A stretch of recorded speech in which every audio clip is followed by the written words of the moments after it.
Voilà, je m'appelle Pierre-Henri Thomas, je suis journaliste depuis une trentaine d'années maintenant, toujours dans le domaine économique et financier. Je suis au soir dans la rédaction du soir depuis 2000, et donc ça m'a permis de suivre évidemment l'évolution de la finance et les crises successives. Avec des collègues, on a rédigé un livre, un premier livre sur la chute de de Fortis, pardon, et cette fois-ci, je me suis mis tout seul à décrire dans un autre livre celle de Dexia.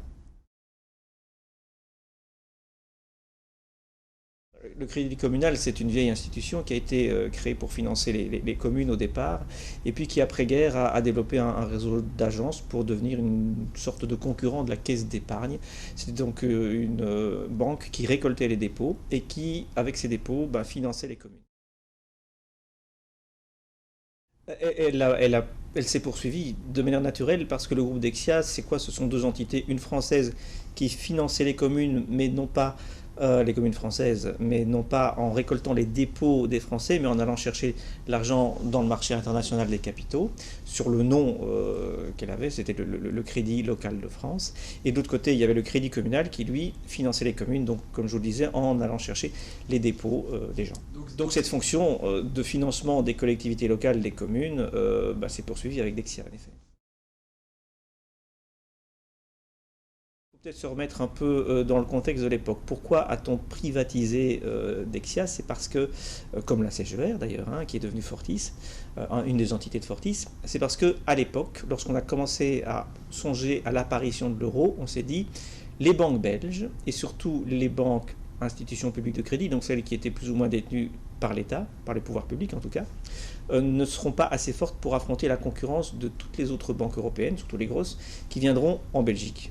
On avait peur de l'arrivée par exemple de Deutsche Bank, mastodonte allemand, et donc on s'est dit il faut les adosser, les fusionner, etc. Et c'est pour ça qu'on est arrivé finalement à fusionner le Crédit communal d'un côté et le Crédit local de France, qui toutes les deux étaient des banques moyennes et avaient peur de se faire manger par les grosses européennes. Mais... Donc la responsabilité, en effet, c'est le management et les actionnaires surtout, les actionnaires pouvoirs publics. C'est une première responsabilité, mais il faut dire que tout le monde agissait comme ça. Et donc les actionnaires privés ont fait la même chose. On a assisté à la constitution de gros conglomérats, Fortis en est un, ING, BBL en est un autre, et donc il est arrivé Dexia. Dexia en a commis quelques-unes, c'est même un cas d'école de tout ce qu'il ne faut pas faire. Je dirais qu'en gros, Dexia, on l'a dit, avait conservé son métier, mais pour justement avoir un profit de plus en plus important, la banque s'est engagée dans des affaires de plus en plus risquées, aux États-Unis notamment, dans un métier qu'elle ne connaissait pas spécialement, qui est l'assurance de risque crédit, en vendant des produits qui n'étaient plus des produits standards aux communes, et notamment, surtout aux collectivités locales françaises, mais en vendant des produits dits structurés qui sont devenus toxiques, donc c'est des emprunts très complexes, mais qui étaient très rentables pour la banque. Et finalement, en cherchant à avoir une taille de plus en plus importante, en se disant je suis moins profitable en Europe, je vais essayer peut-être d'aller en Chine, en Inde, etc. Et donc finalement, en grossissant de manière telle que c'était devenu ingérable. Et donc on a découvert à la fin des cadavres dans beaucoup de placards.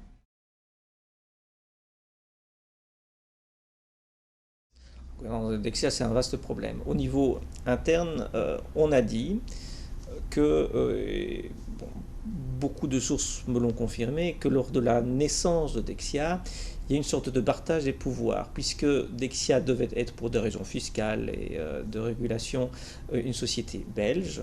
Les Français ont dit d'accord, mais alors on veut avoir la main mise sur ce qu'on appelle le premier métier de Dexia, qui était le financement des collectivités locales. Et justement, pour se financer, le pôle français de Dexia est donc allé chercher de plus en plus de l'argent dans les marchés financiers. Et c'est ça qui a été une des causes du risque, c'est-à-dire qu'à un moment donné, quand on n'a plus fait confiance à Dexia, le marché a fermé l'argent, fermé les sources de financement, et Dexia s'est retrouvé tout d'un coup avec des obligations qu'il ne pouvait plus payer. Et donc ça, un premier problème de Dexia, c'est que les Français finalement ont agi seuls, avec un modèle qui s'est révélé désastreux au final, et que les Belges n'ont pas pu, n'ont pas voulu finalement trop s'en préoccuper, d'autant plus que ce modèle-là, pendant des années, a été très profitable. C'est lui qui ramenait la grosse part du gâteau, du bénéfice de Dexia. Et ça, c'est un problème de gouvernance. Les administrateurs, après, ont dit, lors des commissions parlementaires qui ont voulu se pencher sur le cas, ont dit oui, mais on n'était pas au courant. Alors, c'est pas vrai. Enfin, moi, je le dis, je crois que dans mon bouquin, c'est que le régulateur, donc la commission bancaire et financière de l'époque, avait même envoyé un questionnaire quelques mois avant la chute de Dexia aux administrateurs pour dire est-ce que vous vous sentez bien informé par le groupe, est-ce que vous avez des réclamations à faire, etc. Et les réponses étaient toutes positives à plus de 90%, en disant non, non, on est bien informé, ils nous donnent toute l'information qu'on veut. Donc après dire qu'on était mal informé, qu'on était dupe, c'est un peu trop facile. Ils vous diront oui, mais on n'a pas testé ce qui a fait plonger Dexia. Dexia en plus avait d'abord plongé une première fois en 2008. On a testé la solvabilité, le niveau du capital, et on a trouvé que c'était bon. Alors, deux réponses à ça. D'une part, en effet, ces tests se sont révélés désastreux, enfin, en termes de méthodologie, puisqu'on n'a rien vu venir. Et d'autre part, on n'avait pas anticipé non plus la profondeur de la crise européenne. Dexia ayant dans son portefeuille, parce que c'était une banque des pouvoirs publics, beaucoup d'obligations d'États européens.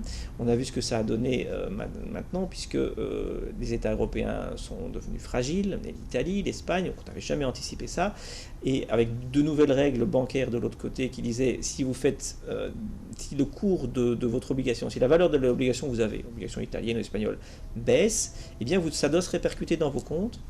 Et même ça peut commencer à... vous devez les mettre dans vos comptes, et donc finalement à un moment donné vous aurez besoin, si la crise s'aggrave, de capital supplémentaire, d'un matelas financier supplémentaire, de fonds propres supplémentaires pour justement faire face à ce risque de dégradation de votre portefeuille de titres. Et ça, on n'avait pas anticipé à quel point l'Europe allait mal gérer sa crise de la dette.